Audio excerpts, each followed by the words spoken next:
That's your YouTube channel. There it is. There it is. Full Circle Flip with Fabian. That is good.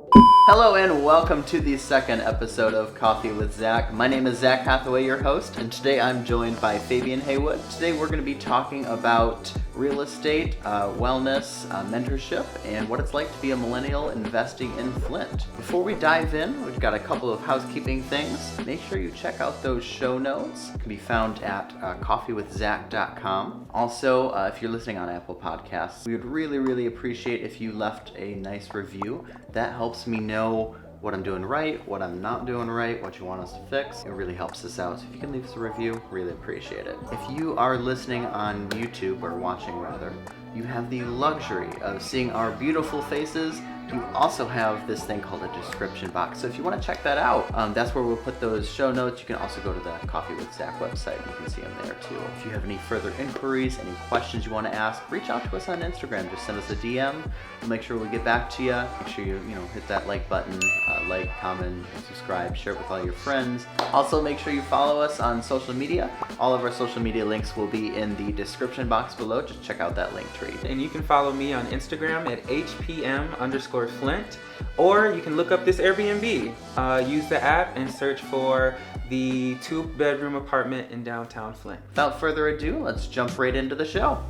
Inspiration holds no age. Creatives change the world in that way, whether that's actors, whether that's musicians, especially musicians. I knew this is what I wanted to do from the age of 17 and going on for the rest of my life. You can't categorize people in one box. I would say nothing makes me unique, but then when I think about it, I am unique because I love people. If I don't know something, I tell them I don't know. Recognize your losses, but you have to take those Last wins. minute I said, switch me to theater. And they were like, glad to have you on board. You're out of business. The first time I saw this house was on my birthday, and I knew that I had to have it. My favorite emotion is an overwhelming feeling of pure happiness. Well, let's just clearly the elephant in the room, the living room. You have a house. I have a house. Not only do I have a house, I have a duplex. A duplex. Okay. All right. First question for anybody who's watching who doesn't know what a duplex is. What's a duplex? A duplex is a 2-unit house, a 2-unit structure. Yeah. So I have an upstairs and a downstairs, completely separate addresses, separate entrances. Both units have a lot of light and located in downtown Flint. So awesome. Yeah. Let's just go through the how, what, who, what, all the, what are the question words? What's a word for a question? Like, what's the who, what, when, where, why? What do they call those terms? Oh, I don't know. Well, I'm gonna call them question words, but well, who? Obviously, you bought the house. I bought the house. But, what? Well, you bought a house. When? When did you purchase this house? This process. Yeah. I purchased this house in June of 2019. Ooh. The first time I saw this house was on my birthday, and I knew that I had to have it. So I dedicated any resources for the next couple of months to ensure that I could get this house. Awesome. Well, So, happy, belated birthday. I was gonna say belated, probably too belated. Yeah, that's okay. It was a good gift. Happy late 25th birthday, I guess. Thank you. It was a good birthday. Obviously, yes. So that was the when. Where? Well, you said it was we're in downtown Flint. How did you purchase this house? So what was the process like? Let's just go all the way back. So any business venture, you have some successes and some failures. And so when I knew that I wanted to get into real estate and that I wanted to buy in Flint, I tried to start a capital campaign so that I could gain money, gain a following, gain supporters, acquire a house without having a mortgage or without having a large loan. The capital campaign did good, at getting my name out there and letting people know that I had moved back to my home city and that I wanted to do all of these really creative things in this city, but it was not as financially profitable. So back to the drawing board. How I got the house, working extremely hard. So at the time, I was working a full-time job. I had a part-time job. I had just started school again. I had gotten a scholarship for school. And so I was doing all of that at the same time, also still doing Big Brothers Big Sisters. So I joined Big Brothers Big Sisters in 2017, and I met my little, his name is Jordan. And that experience has been nothing but amazing. The reason I wanted to kind of talk about him or add him to this conversation was because he had the opportunity to see this house before it became this, before it was functional, before it was pretty. And so when I first got this house, literally there's trash lined from the front door to the end of the fence line in the backyard. Wow. And I remember one of them, because I also have younger brothers and there are 3 of them here. And I remember one of them like, ugh, what is that?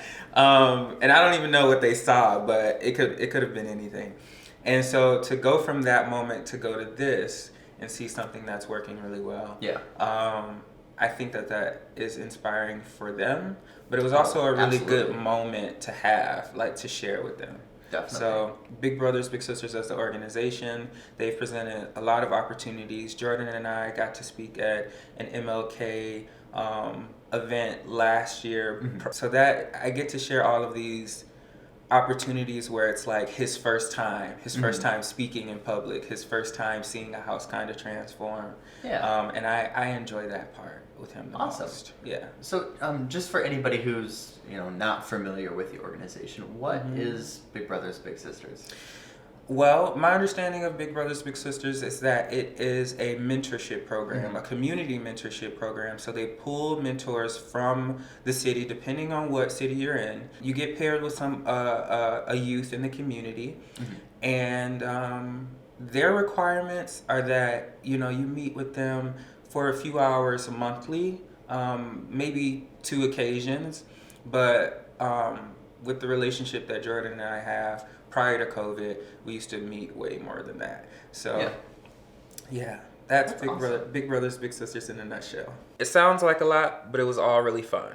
And so just working, learning how to manage my income, learning how to save, learning about the qualifications that lenders look for when they're looking for new loans to give out, but also the different grants and opportunities that are specific to our state, but also specific to this city.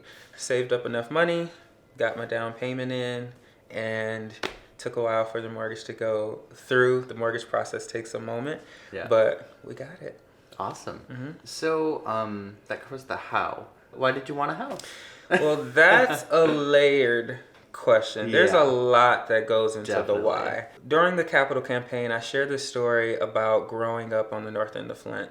And I talk about a moment where my family was on the brink of being evicted, the brink of being homeless, and how that impacted me at a young age. The reputation for the north end of Flint is that it's a bit more of a rough area. It takes a lot to introduce a child who grows up in that environment to life beyond that. And all of the mentors that were welcomed into my life did that for me. They showed me life outside of the bubble that was the north end of Flint at that time. And that transformed my life later because it showed me the different possibilities, the different things that I could reach for. And that continues to compound over the years, You accomplish one thing, you reach for the next. So. What was your first memory outside of the north end of Flint? Traveling. The Upward Bound program used to do a trip at the end of the academic year.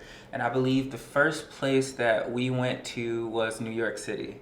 And so that is monumental. Think about all the things you see on TV about New York City, and to be there And to stand at the base of the Statue of Liberty and to only have seen it on TV, only have seen these tall buildings and monuments on TV, and to be standing there in the city. It's bustling, there's a lot of noise, a lot of moving traffic coming from a small town. That's a lot. It's vibrant, it's beautiful. That was the best. That was the moment that fueled that energy for travel. That's huge. Yeah. So that and other experiences exactly like that. Wow.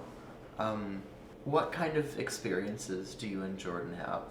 Like when you spend time together, what are some examples of things you guys do, or, you know? We, like I said, we like food. So we always eat something. We tend to try a new restaurant every time. Ooh. Other things, the really cool thing that Big Brothers, Big Sisters does is that they have a lot of good relationships with like Pistons, and so maybe you can get basketball tickets, you know, skating rinks and bowling alleys. So they present opportunities for you to engage, but also to help the bigs financially, which is great. And so we do a lot of things like that. Awesome. I think the Pistons games are my favorite. Jordan likes virtual reality, so. Oh, you've mentioned a lot about Jordan. Go ahead and just describe Jordan.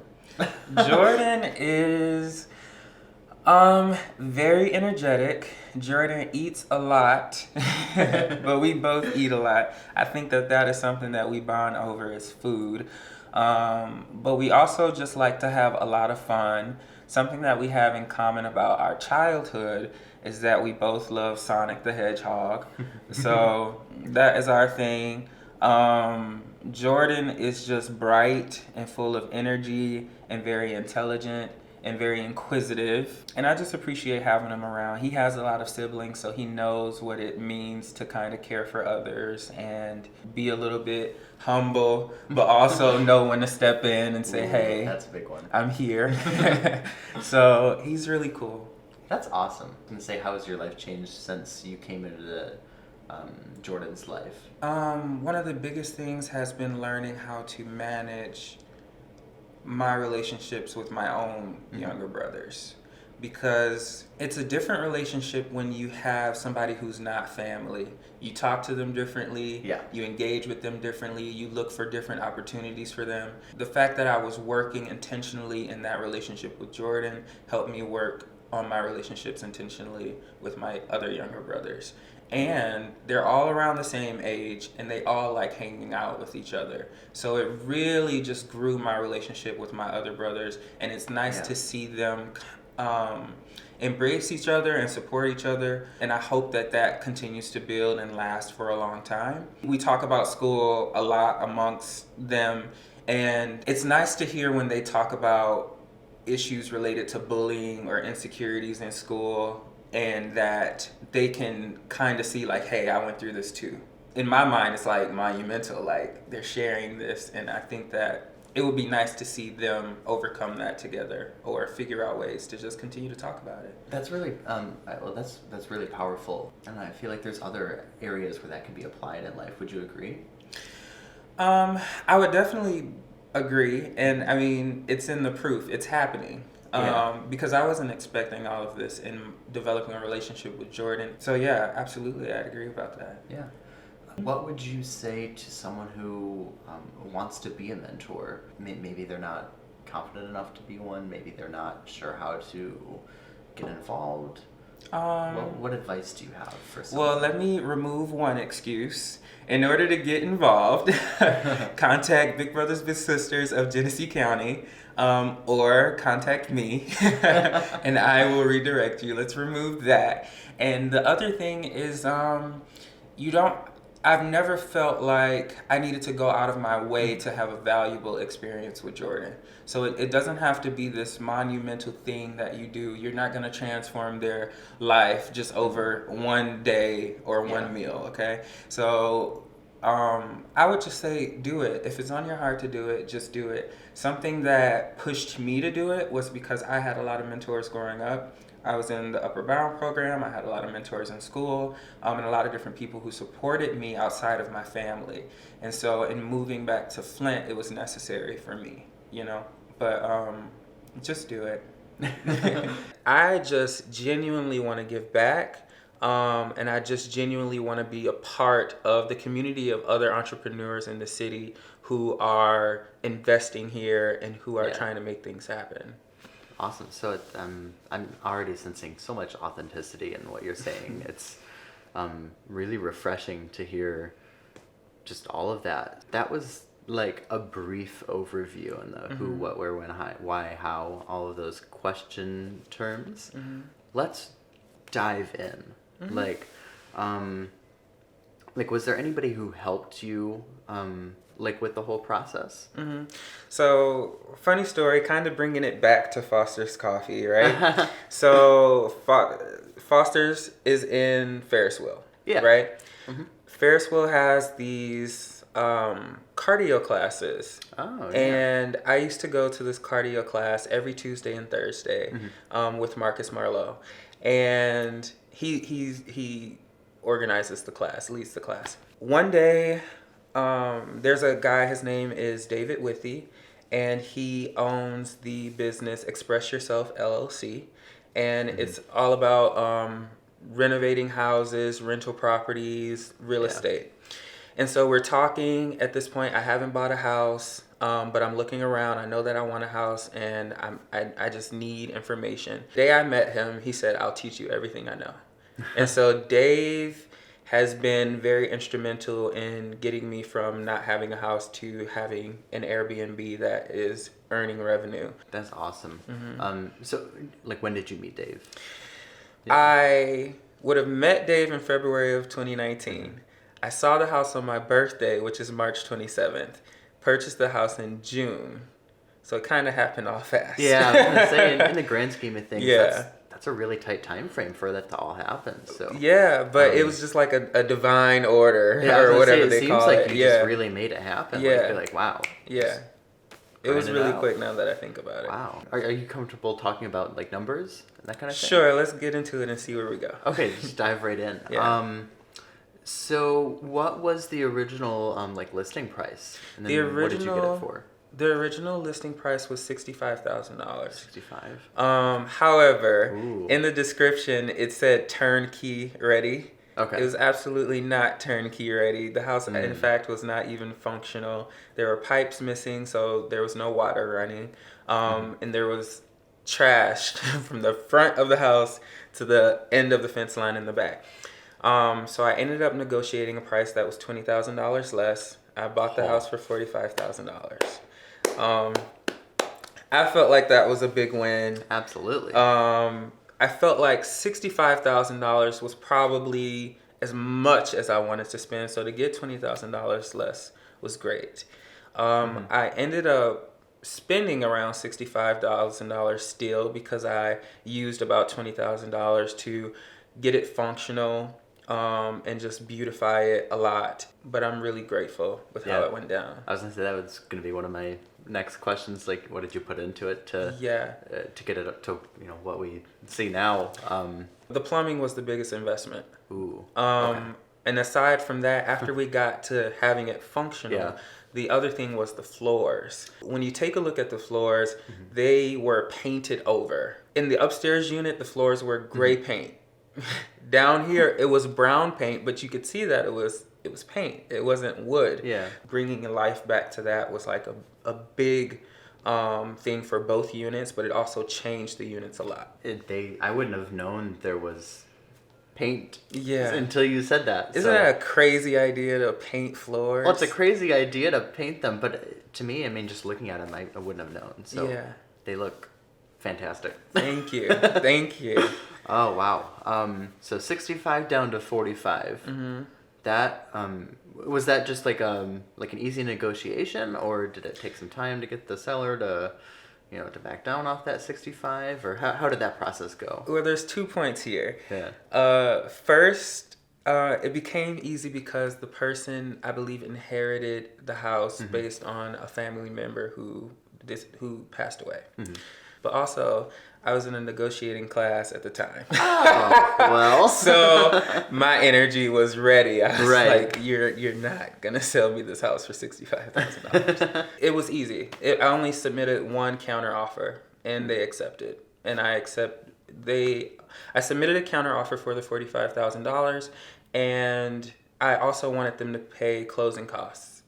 Okay. And so they declined the closing costs, but accepted the $45,000. I was like, oh, let's sign this paperwork. Let's get this started. You know, we're working with the real estate agent, so I'm super excited with my real estate agent. And I'm just telling him because let's even go back a little step further. Mm-hmm. I know my real estate agent because a year prior to buying this house, I asked him to show me one of his properties that he was flipping and the process of that and what that looked like for him. Fast forward a year later, he's helping me get this duplex. So it's like a full circle. Full circle. Mm-hmm. I can't say full circle. Full circle flip. Mm-hmm. Full circle flip. I was trying to come up with a phrase, but that has to be a new segment. Full circle for real flip. estate. Yeah. Full circle flip. Yeah. I like it. That's your YouTube channel. There it is. There it is. Full circle flip with Fabian. Oh my gosh. That is good. That is good. That's good. There it is. Look, you got it on video too. When did you actually close on the house? What was like your closing date? June 10th, I believe, was the closing date. That's my birthday. Wow. Full circle flip. That's funny. So June 10th was your closing date. Mm-hmm. When did you first walk in the door and realize this is my house? I don't know that I've realized that yet. That this is my house, because there's layers to that. Mm-hmm. Like, I own something, I own land, I'm investing in myself, I'm not paying rent anymore. The property is paying for itself. The property is just paying for somewhere for me to live also. I haven't gotten there yet because I'm still absorbing all of those benefits and all of those accomplishments, like the small things that have been accomplished, you know. But also I have a bigger vision for like the future, and I want more. So it's just like, I got this. What's next? Right. So it's like a never-ending goal ladder. Yeah. You just keep climbing up that ladder. Yeah. So it's just one rung after the next. Yeah. But I'm trying to be better because I need to just stop and absorb it, because it is a big deal, and it is a beautiful space and a beautiful accomplishment. Well, it is. Well, you've created the beautiful space too. Mm-hmm. I think that's something to be proud of and something to, really absorb too. Mm-hmm. If you want to, put it in those terms and everything. You saw obviously what it looked like when you walked in the door for the first time, and I see what it looks like right now. Obviously I wasn't there when you walked in the door, but. I'm assuming they were two different houses. Yes, definitely two different houses. Like I said, trash from the front to the back. I mean, from what you've described, they sound like two different houses. Yes, and the walls were all different types of colors. I mean, one wall would be navy blue, the other one would be orange, one would be pink. Oh, wow. It smelled differently, but... Even though all of that was going on, you can't get away from just this old architecture. This house was built in 1925. There's a lot of windows. There's a lot of different sized windows. There's a lot of light in here. There's natural brick. There's fireplaces, There's openness. There's hardwood floors. So there's all of these rich things that you can't get away from, you can't deny about it, even though you see kind of, the previous owner may not have used it the way that you see at the time. So that's kind of what was going through my brain. Granted, I've only been here for, a couple hours now, but every time I look around the room, there's just, a little detail I'm noticing. Whether it's a detail you've, placed on the wall or on the mantle, or it's like a natural detail that's been there since 1925. Right. So it's just a house that's rich with detail. So I think that's one thing you've got unique here. Thank you. Very, very cool. When you were looking on the market and you saw this one, what made you pick this house? Well, now that I think about it, this was the only house I saw. Oh. This was first of all, when I asked the real estate agent to find me properties, I was looking specifically for a duplex so that I could live in one unit and rent out the other. I think that initially I was gonna do a month-to-month rental with a tenant, And I decided against that and decided to get an Airbnb because I have more control of when people are in and out. But also then I get to use the space for special events. When family comes into town, I can host family. Definitely. But I can also have like kind of mini conferences here where, you know, people come and meet and network and just chat and, Absolutely. you know, so those are the reasons why I just chose to go with an Airbnb. Awesome. And I needed a space that would generate revenue so that I can continue investing. Yeah. Awesome. So, how long did it take to get it from what it looked like when you bought it to what you see now? In totality, it took until maybe December 2020. So from acquisition June 10th, 2019 to December 2020. The closer it got to being done, given that this is my first venture, I kind of got a little nervous. And so I wanted it to be representative of me and the brand that I'm trying to create. Yeah. But also I wanted people to feel welcome and, you know, just to feel comfortable in this space. So. Definitely. As you started seeing the project come together, like in its finishing stages, was there like a shift in mindset that helped you move past that nervousness to kind of like finish it out, or how did you get past that? No, so here's what happened. Really, there were a lot of people who were just in my corner. And so I just took pictures of it in its state and I posted them. That was well received.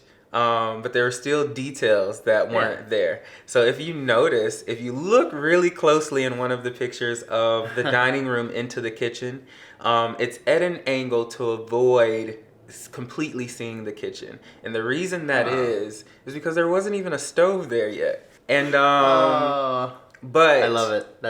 That's great. But I used those pictures, one, to share, and it was well received, and that energy prompted me to post the Airbnb. Right? So I still don't think, you know, I'm just taking my time, sharing, you know, I'm thinking that's a big deal. But I don't think that the Airbnb is going to take off. But that was completely wrong. Airbnb then completely takes off. I get my first booking. Ooh. So now there's a time crunch. Now, Fabian, you got to get a stove in there. Okay? You got to get those final details done. But it wasn't a lot to get done. It was just I needed the kick in my ass to go and do it. So that was the kick that I needed. That's how that all happened. Yeah, and I feel like that that same concept goes for any project, real estate, a creative project. I know a lot of my creative friends who, whether it's like a social media thing, they're working on like a music thing, whatever it is. I bet they go through like similar like setbacks, not necessarily like setbacks. Maybe they're just like slowdowns. I don't know. I feel like setback is like a negative term, but it sounded like it was more of a slowdown. It was a slowdown, a point of stagnation that I was in. Yeah. Yeah, all of that. All of those words. All of those words, all of those terms. Well, you got through it though. I did. Now you have a functioning house. You have an Airbnb that's generating revenue. How does it feel? It feels amazing. It feels amazing. I mean, the first thing you think of, okay, now I'm getting money, you know, I have money to support myself in other ways, but I feel so grateful to know that I created that stream of income for myself. That's a big thing. We go back to the conversation we were having about being from the North End of Flint and growing up in a dynamic where it might be a little bit impoverished. Go back to the conversation where we're talking about being on the brink of homelessness, and then fast forward to know that I created a stream of income using this tool that is real estate. That is huge for somebody growing up in that demographic. And I just hope to keep going. I hope to keep sharing that with other people. Absolutely. What is your favorite part about the house as it sits today? My favorite part about it is literally just the location of it. The house itself is amazing, but the location is perfect because it's in downtown Flint, and there's a lot of things going on in downtown Flint. There's a lot of investments in downtown Flint. We're talking the Capitol Theater, the Culinary Arts School. We're talking all the university affiliations in downtown Flint, the farmers market. You know, in one direction you can head to Miller Road, which is all of the business district of our city. Yeah, just a few minutes. This house is situated perfectly, and it's just beautiful to just sit outside and just look at the world around you. Get a great view of Flint and what it has to offer. So that's my favorite thing about this house. So location. And any advice for people choosing a location for like maybe their first house or something like that? The advice that I was given, I don't remember who gave it to me, but they told me to choose or create adjacent to things that are working well. So for me, that's downtown Flint. Downtown Flint is gaining a lot of investments. It's working well or beginning to work even better. I want to create adjacent to that. Right. So if there's something, a new facility going up, there's a lot of nonprofits in this city that are doing big things in real estate, that are constructing new apartment buildings. Actually, my neighbors are Community First, and they have put up a lot of elder care living, a lot of low income living, beautiful facilities. So if you see those pop up, there's still housing next to them that may be dilapidated, that you can acquire for not a lot of money, and you can make that your investment. So work adjacent to something that is working well, so that you can kind of be influenced by that property value going up. Right. Like that's having a positive influence on your investment. Absolutely. As you were kind of just talking about all of the good things that are happening in Flint, a lot of that seems to get washed out for those who don't live in Flint or in Michigan. Why build or buy or invest or contribute to Flint? Well, for me, I've always seen Flint as being very resilient. And I think that is extremely apparent in the people that are from here and who live here. You want to live in or invest in Flint because it's a good bet. You're betting on the people who are here. That's probably what I would tell them. But also, after the water crisis or during the water crisis, I feel like that brought Flint to more of a blank canvas. What that presents is opportunities for new things. And so all of these new entrepreneurs are coming to the city. There are big hitters, like you saw Wahlburger come to the city and, put their restaurant at our mall. And you see Planet 3 come to the city. We didn't have a trampoline park. It's a beautiful thing. I don't even know what that store used to be. But you have an opportunity. Exactly. An Office Max to a trampoline park in the city of Flint. That's cool. But you have an opportunity to create all of these different things. And so if you're looking for an opportunity to create in a community of very resilient people, that's what you want to do. You want to be in Flint. Yeah. And you mentioned, I just heard the word create there. You mentioned like the Flint Cultural Center and everything. I don't know, there's a lot of work in the arts going on in Flint. Yeah. Well, I think the Flint Public Art Project is, they're the ones who paint all the murals downtown and everything, right? I'm constantly seeing new ones just pop up in random spots. It's beautiful. I think that's something that's really unique. Absolutely. Absolutely. The art itself is unique, but I also appreciate in general when art participates in politics. So one thing that I love that our city participated in was the mural of Black Lives Matter on Saginaw Street. Yeah. Amazing. But there's so much art that has been put into this city. And I love just taking the time, if you see them painting, just to meet them and say hey and talk to them and chat, see where they're from. They're from different cities, different countries, different parts of the world, and they come here and create. That's a beautiful thing. Yeah, I was coming out of the Ferris wheel one day, and I saw a bunch of people lined up on Saginaw Street, and turns out they were getting ready to paint the Black Lives Matter mural. Is that a mural if it's painted on the ground? I think it's a mural. I don't have another term for it. Yeah, I guess we're gonna call it a mural. Yeah. But, what happened to it? Did it get washed away, or? I'm not sure. I was gonna say it was not very permanent because I don't think you can. I mean, it's not still there, is it? I honestly don't know, but I was just. It like, was a moment for me to see that. I remember that seeing time. I saw like a top down. Somebody must have had like a drone or something. I saw like the top down view of it, like once it was all done and everything, and you could see people.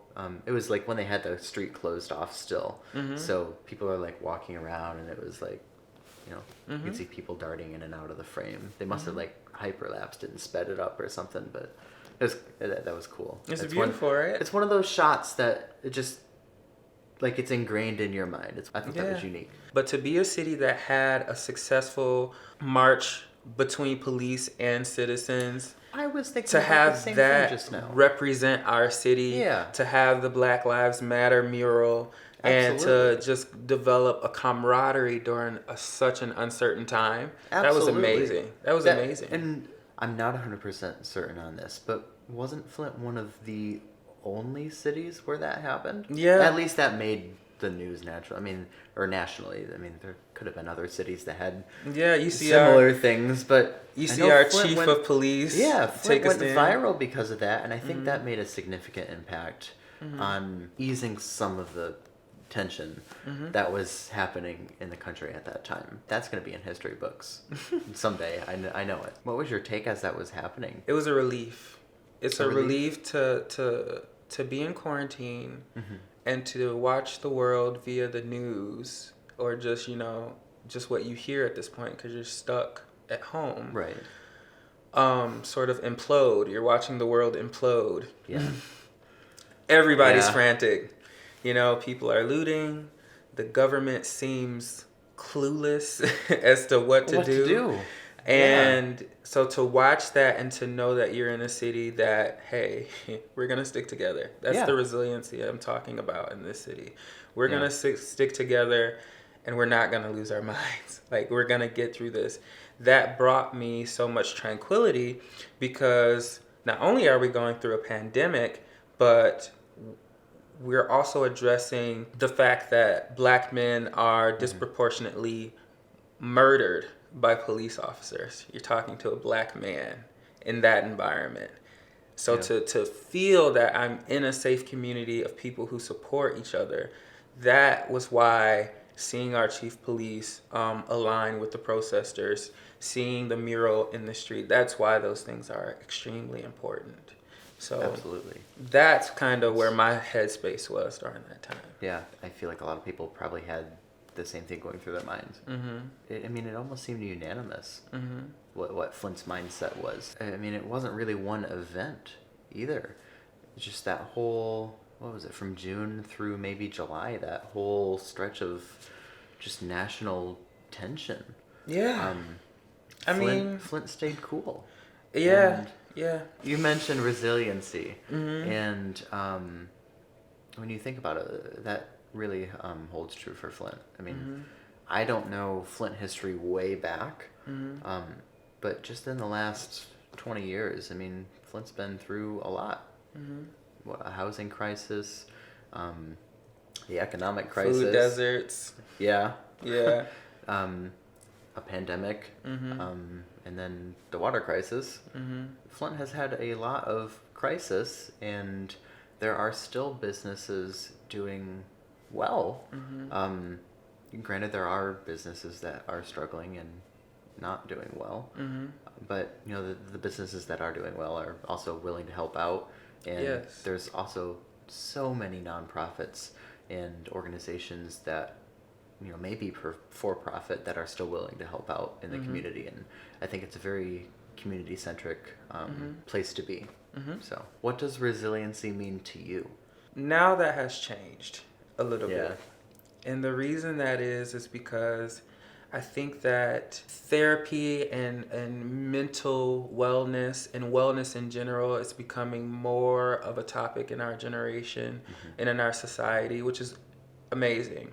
And so I think that before, resilience might have meant persevering in spite of everything, but it's not just that. It's persevering in spite of everything, but taking time to reflect, to develop a mental health, and to get into a space where you can continue to conquer that. But never giving up, never stopping. Definitely. But identifying that, you're human and you need to take care of yourself before you can continue to pour yourself into a project or pour yourself into something. Always knowing that there's no option but to keep going.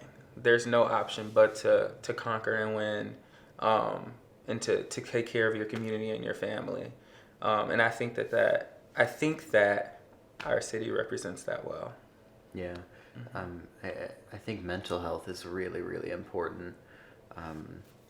If you're not mentally healthy, I use the analogy is like you're trying to use a bucket that has holes in the bottom of it. Mm-hmm. The water's going to keep coming out, and it's, it's useless. You don't have any energy to pour out of the top of the bucket when everything is coming out the bottom. Mm-hmm. But you're so focused on trying to survive that you don't even have time or energy to also go and fill those holes, but you have to. Right. You gotta go fill those holes at the bottom of that bucket because you're just in a cycle now.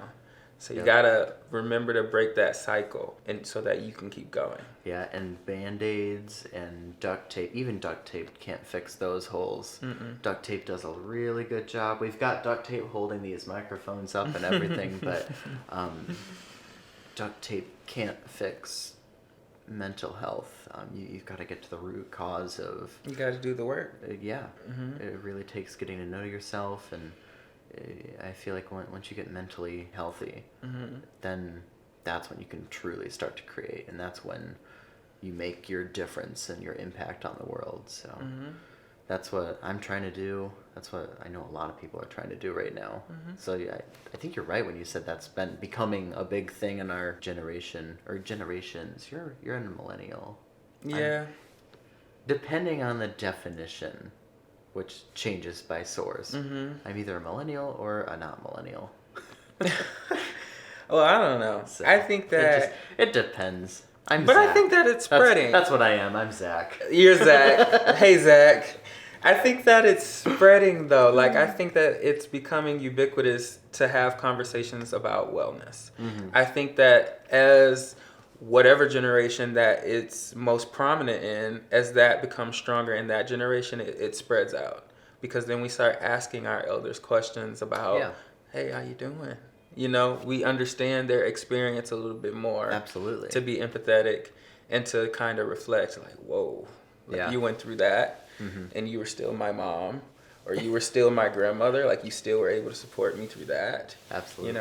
So. Oh, mental health is such a huge topic. Do we wanna go off on a mental health topic? Hey, it's your interview. You lead me. How do you keep yourself mentally healthy, and how do you keep yourself well? For the majority of last year, 2020, the year that shall never be spoken ever again, I was in therapy. So I went to therapy on a weekly basis. I won't go into depth about the reasons that initially prompted me going to therapy, but I gained so much more than that.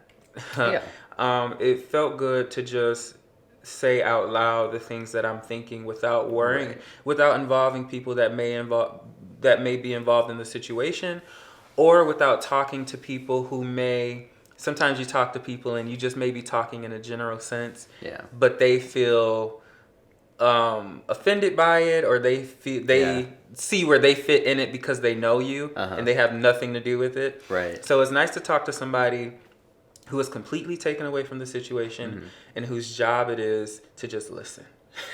So that is just a liberating moment. I need the extra person just to talk through a situation about. But other than that, I'm generally optimistic. I'm generally trying to shoot for the stars. I can tell. It seems like you're just climbing the ladder, reaching in life. And I like to just have my hands on a lot of different things at the same time. So I guess, how did you notice your life change since starting therapy? Sometimes I was in situations where it's like, okay, is it me? Does nobody else see this? Is nobody else gonna say anything about this? And I felt like in a lot of situations that I felt that way. Therapy reassured me that it's not just me. And so that was empowering, and that just helped me to be a better communicator. I feel more comfortable breaking that tension and just having a conversation. Absolutely. You mentioned communication. Is that something that's really important to you then? Yes. Yeah. And now that I'm better at it, it's just like, let's just get to the bottom of it. Let's talk about it. Let's go deep into it. How did you feel? This is how I feel. This is why.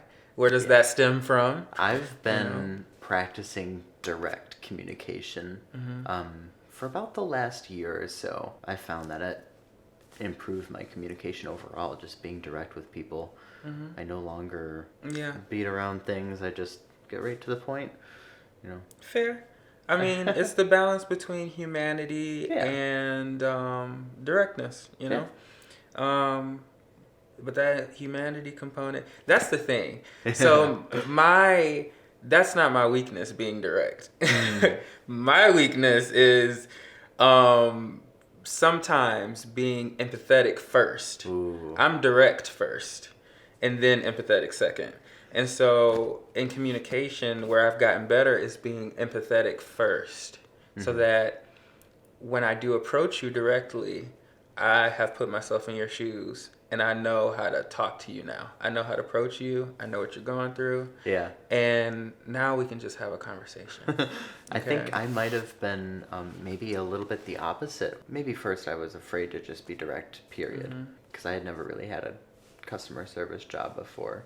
So I never really learned direct communication. I had never really been direct with people before.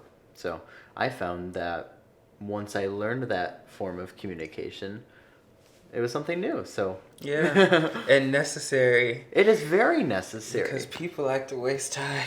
Yes, well, they like to waste time. Yeah. And there are circumstances where you have to be direct with people. It's very important. So I feel that if you're direct with people, it's healthy communication, and healthy communication improves your overall mindset too. So that's one way that I stay healthy, mentally well. I don't know.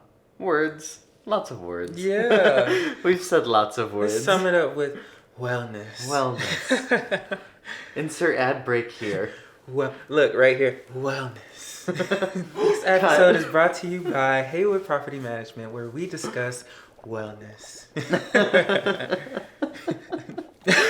Look, I'm serious. Zach, brand deals. I see it. Absolutely, that's how we get it done. I see it. Yes. Yes. Alrighty, so today's coffee feature is from Foster Coffee in Downtown Flint. Now, they've got 3 locations in Michigan. They've got East Lansing, Owasso, and Downtown Flint. So they've been around for quite a few years here. We got some lattes today. I got caramel. Fabian got vanilla, and pretty good. So you guys could definitely give them a visit on their website. Check out their social media pages too. They're doing pretty well. But as far as like their drinks and everything, they've got a lot of seasonality too. Yeah, one thing we were talking about was the lavender. Yeah. I wish they had the lavender coffee that I had last spring, but this is amazing.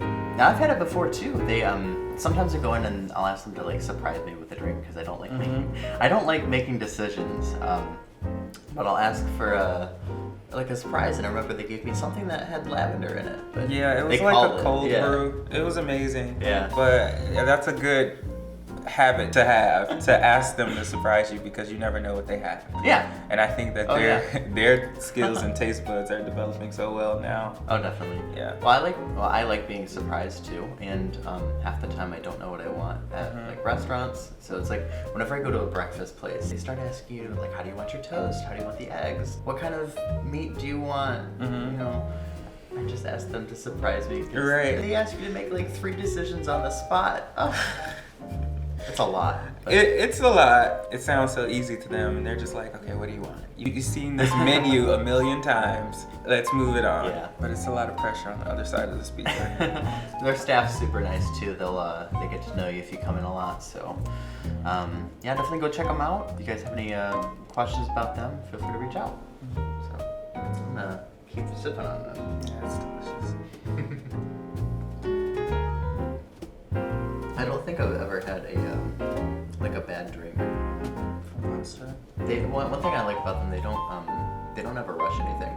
They take their time when they're making their drinks, and you can tell they're not just, kind of if you go into I'm not gonna call out any. Yeah. But it feels rushed. But what I really appreciate about this location in downtown Flint is it's perfectly situated. There's a lot going on, but also when you walk into the Ferris wheel, they're always welcoming. Their spot is beautiful. The tile, the blue, the logo, it's a beautiful space, but they're always welcoming when I go into the Ferris wheel. They got everything all set up too. They got the merch stand out. They always have music playing, so. They have donuts. They do. What is their donut partner? I don't know. I don't know. They have coffee flavored donuts though. I used to go to those every. Have you ever dipped a donut in coffee? I don't. It's I just eat the donut. Maybe I'm just. No, it's just another thing to try. You like trying things, you take suggestions, so that's just another thing to try one day. I will definitely have to dip the donut in coffee next time. I know. It's a thing. But it's a thing. Alright, so I think that's gonna wrap up the coffee segment today, so give it another slug. It's delicious. It is. Caramelicious.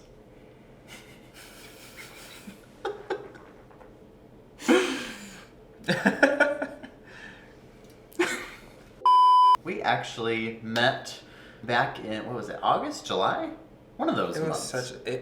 And it was during COVID, I just realized, but I thought it was before. Oh my gosh, it's been that long. I know, time is going by way too fast. Yeah, so that was back in 2020, as if it's not just 2021. It's just the year that should never be mentioned. Yeah.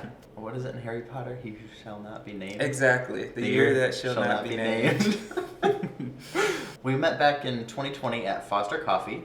Funny. Were you in Foster Coffee or did you? I was coming out. Foster Coffee, and the interviewer, you guys caught me leaving, and you're like, "Oh, you want to do this interview? We'll give you a $5 gift card." I was like, absolutely. I'll take a $5 gift card. You just want to talk? Let's talk. And then the only question I really remember was the 50 states question. If you could name all 50 states, instantly this song from 5th grade that I thought I could remember comes to mind. Completely zoned out in the middle of the song. But it was a great time. Yeah. That was one of our most memorable ones. I think my sister was there for that one too, and she remembers it too. It was fun. It was fun. We definitely enjoyed getting to talk to you. You were somebody who really stood out to us. So anybody who seemed like they were totally into being interviewed or enjoyed it, or anybody who just gave a really fantastic interview, I wanted to reach out and just invite them onto the show to see if they wanted to be a part of it. And so here we are with our Foster Coffee. Yes, this is a theme. This is a running theme. It is. So next time we get together, coffee.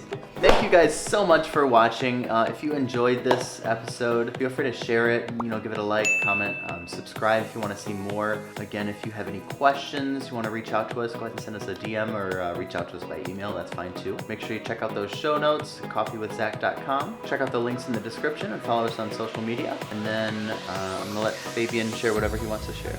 So thank you so much for stopping by, Zach. I really appreciate it. Please go and check out my Airbnb. You can search for a 2-bedroom apartment in downtown Flint. And if you want to know more about me, you can follow me on Instagram at HPM_Flint. Thank you so much. Absolutely. Well, it's been a pleasure. Thank you guys again so much for watching. I'll see you guys next time on Coffee with Zach.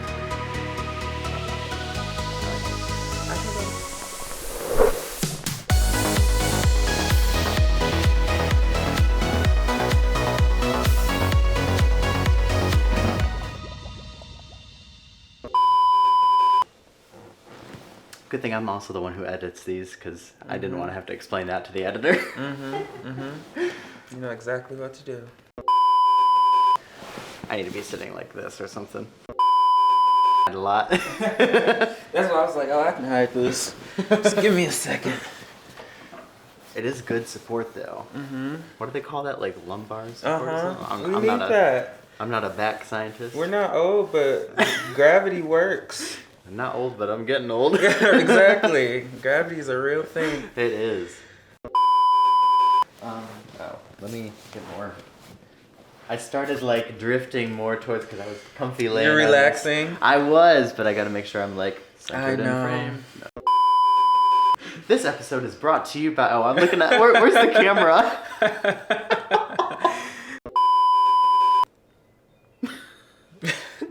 Are we past 10 minutes? Did that make it in? Probably. You want to do the tour? Are you 27 now? In a few days. Oh, okay. So 26. 26. Yeah, don't rush it. Yeah. You gotta do your clap. This is definitely take 3. Hello and welcome to Am I ruining you with this clap? No. We can just wing it. We'll see how this goes. For sure. Go Alrighty. ahead. I'll follow you. A selfie? Or you mean this background stuff? Oh, we can do like a selfie and then we can do like some behind the scenes stuff. What do I do? I never use my phone camera because I'm always messing around. 1 second. Oh, yeah. However we want to do this. This is great. What is it? Alabama, Alaska, Arizona, Arkansas, California, Colorado, Connecticut, and more. Delaware, Florida, Georgia, Hawaii, Idaho, Illinois, Indiana, Iowa. Now still 35 to go. Kansas and Kentucky, Louisiana, Maine, Maryland, Massachusetts, and good old Michigan, Minnesota, Mississippi, Missouri, and Montana. Nebraska is 27, number 20 is Nevada. I don't know the last verse. Nevada, next, New Hampshire. Okay, I lost it, guys. I'm sorry.